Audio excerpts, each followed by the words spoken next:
Welcome everyone back to Pommy and Alls. Hope we're all doing really well. Big smash and grab win back in Adelaide in Gather Round versus Fremantle. Here is the review. If you're new around here, please make sure you hit that like button, hit that subscribe. Really helps the channel out. If you want to go a step further and join the channel, you can do. Link is in the description. But without any further ado, let's get into it. A 73-63 win versus Fremantle, breaking overdue hoodoo versus any side in Adelaide.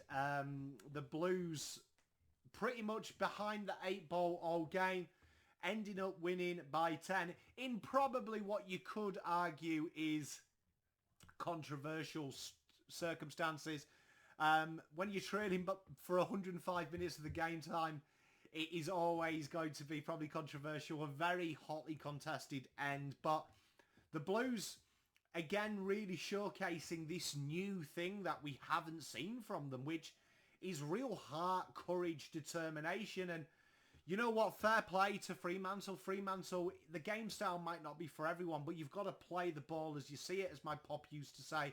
And rolling the numbers down back like they do, they make it hard. They really are. We said it in the preview, a slow and methodical side. And Carlton had to adapt. They got smashed in like the key hot zones that we expect, particularly round the source.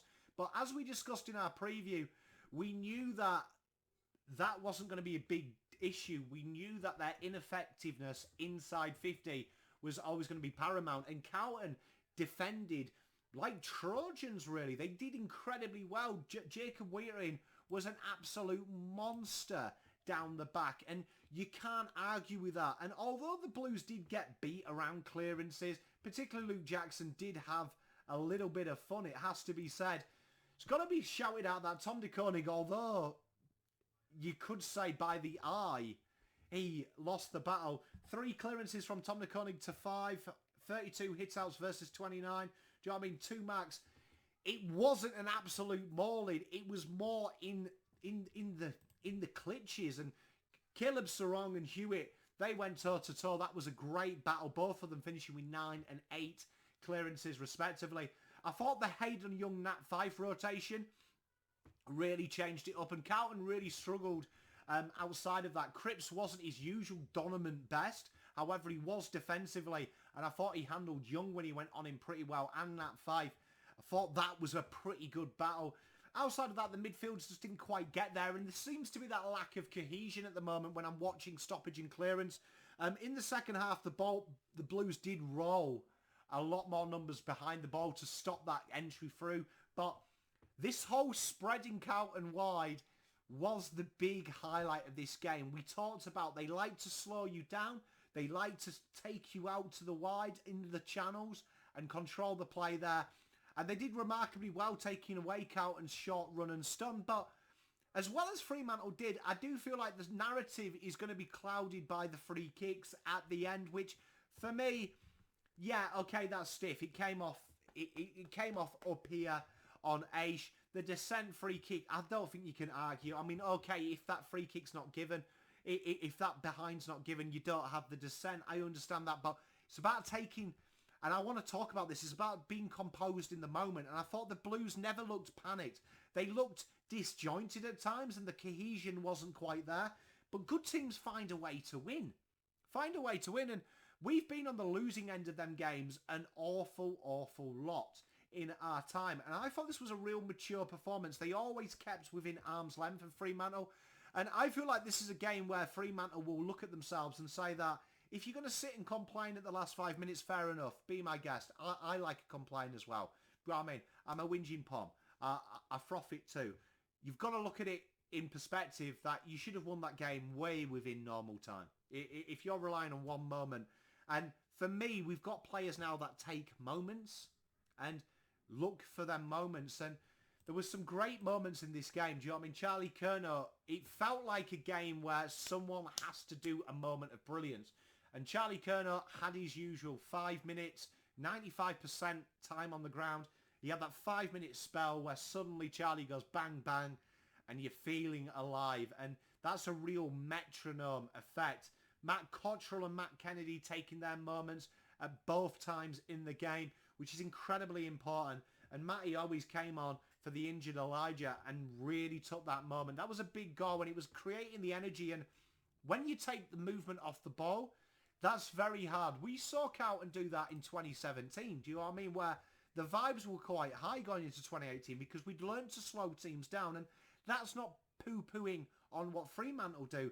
Fremantle tactically are a very tough team to break down, and we covered this in the preview. They are an incredibly strong, structured side, and it's very hard to break that structure unless you have them je ne sais quoi. And for me, we've got that je ne sais quoi. We've got them moment players. We've got them players that can, when the chips are down, really bring it in. And we suffered a lot of pressure in that third term, and the Blues held firm. I thought Corey Durden, 8 tackles, incredible. And a lot's going to be made as well of Carlton's. Their defensive half pressure is insane, and it's been heavily regarded, and you've got to really give them the credit where credit's due sometimes. And I'm a big advocate of this.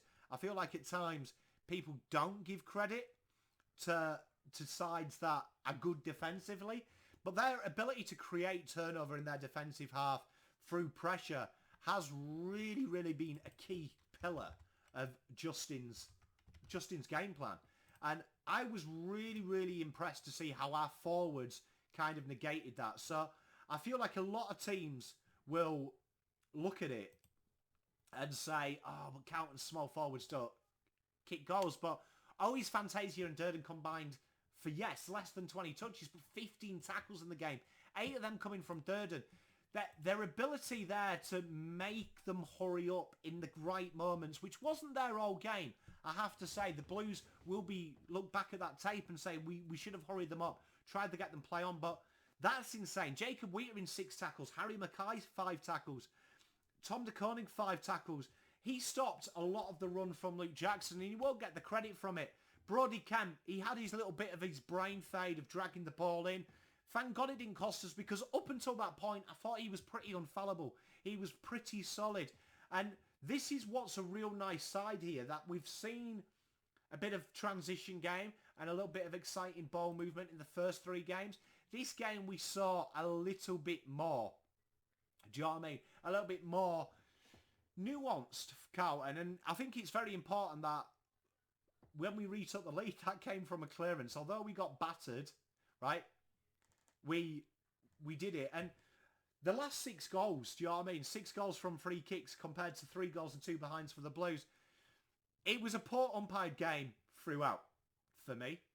It was a poor game. But that fourth quarter, the defensive change started to happen. And this is what good sides do. Do you know what I mean? They play a very, very strong game of, uncontested possessions. Do you know what I mean? Which 235 uncontested possessions just shows you. Do you know what I mean? They really look to slow it down.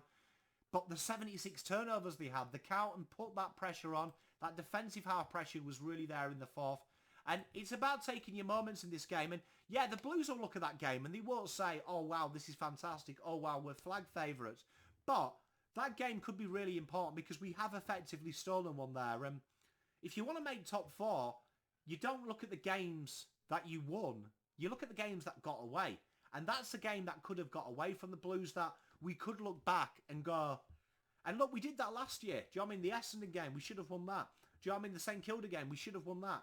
You look at these games at the end of the season and they have a bit more perspective. Do you know what I mean? So that's doing one. That's doing one. And now the Blues have got a few questions to answer, yes. But you know what is really strong for me? It's getting it. Do you know what I mean? It's getting that ball locked in, which I thought they showed the pressure when it needed to be. The work rate for me is unquestionable. And do you know what I mean? They made it a little bit tough. And you just saw a side there that is happy to sit 18 men behind the ball. And I'm not going to diss it because I know people say it's boring, it's negative. It's fucking effective, right? And at the end of the day, it's more important to be effective and gain results than it is playing for sex appeal. Do you know what I mean? And you know what? Full credit to Fremantle. They'll be all right. The heart and determination they've showed, my hat's off to them. Some key moments in that game, though. I thought the captain's goal from Cripper. We had the Babetto celebration. That was really good. And this is what I'm really excited about. Do you know what I mean? 24 tackles inside 50. They're locking it in there. They're making it hard. The key pillars and the fundamentals of this side are that blue collar. And some people see that as offensive. I can't think of anything more proud than being working class. I pride myself on working class. Do you know what I mean? Like, I get excited that I am working class. And it was great to see that. You know, Zach Williams' game will go under the radar. I thought he was absolutely terrific today. Do you know what I mean? Absolutely terrific all game. I thought Adam Sard had his moments. He really attacked the ground hard. He really attacked the ball hard. I would like to see a little bit more zip there. I thought Jordan Boyd had a really strong game as well. Cotters and Cripps were brilliant. I thought Curnow doing Curnow things. And you know what, Chera, I think he'll get a lot of hate, but I thought he stepped up in that second half. He had that great start, and I thought this is going to be a big game, but they're all battling, and there's some real good players to come in there. Do you know what I mean? Sam Walsh in that midfield, I think, changes it. I think there could be an argument in that stoppage work there for Carlton bringing Walsh in. I feel like you've got a copy and paste in Hewitt and Cripps and a copy and paste kind of in Carroll and Kennedy. I feel like there needs to be a POD there. And we know Walsh is probably the best player in Carlton's team at taking the game on by running. And I feel like that's what it lacks.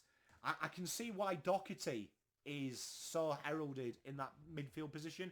Because at times Carlton are too cute. And that kind of shows itself in the forward half of the ground as well. They try and force that entry. But all in all, 4 points is 4 points. And you know what? When you win that way, one of you's going to be happy and one of you's going to be sad. And thankfully, it's us who are happy. And Fremantle was sad. But, you know, not taking anything away from the game.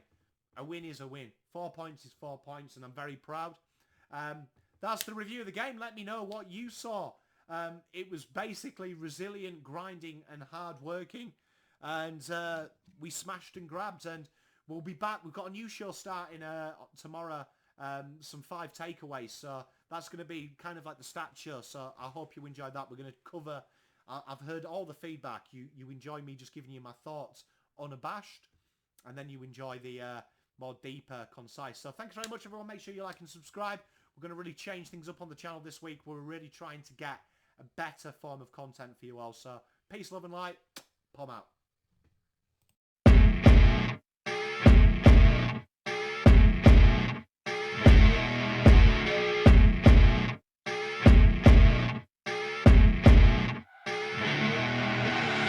I see her rolling up, Uber black Cadillac, high heel boots and a sexy body full of tats. Baby's bad, oh baby.